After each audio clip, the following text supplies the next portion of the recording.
Sources have confirmed to CBS News that President-elect Donald Trump has invited Chinese President Xi Jinping to his inauguration next month. Trump apparently extended the invitation shortly after winning the election. For more, I want to bring in CBS News senior White House reporter Jennifer Jacobs.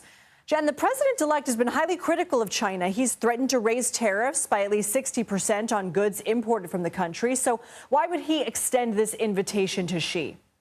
Right. So President-elect Trump has long thought that leader-to-leader relationships, these warm relationships that he thinks he can build with world leaders, actually helps him with deal-making. So he's always argued that he should be talking to these leaders, even the most difficult ones or the ones that have an adversarial relationship with the United States, including someone like Xi. So he feels like the closer he can get to these leaders and the better relationship he can have, the more he can get done to advance his agenda.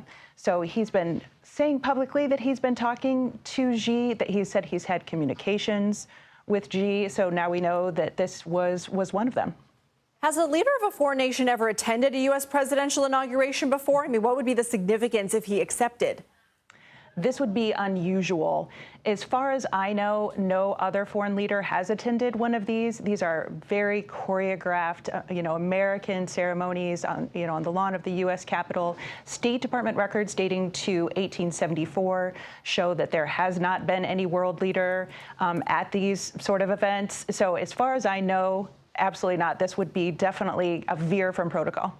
Has Trump extended the invite to any other foreign leaders? Not that I know of. I know that inauguration officials are preparing for other foreign dignitaries to be at the inauguration or perhaps some of the festivities around the inauguration. We know that world leaders have been trekking down to Mar-a-Lago, Trump's club down in Florida, to kind of kiss the ring. We know that Argentina's Milei was there, Hungary's Orban, Canada's Trudeau. Did Trump extend an invitation to them? I am not sure. Trump likes to be a host, so it wouldn't surprise me if he had. So we'll keep digging on that one. Jen Jacobs, thank you.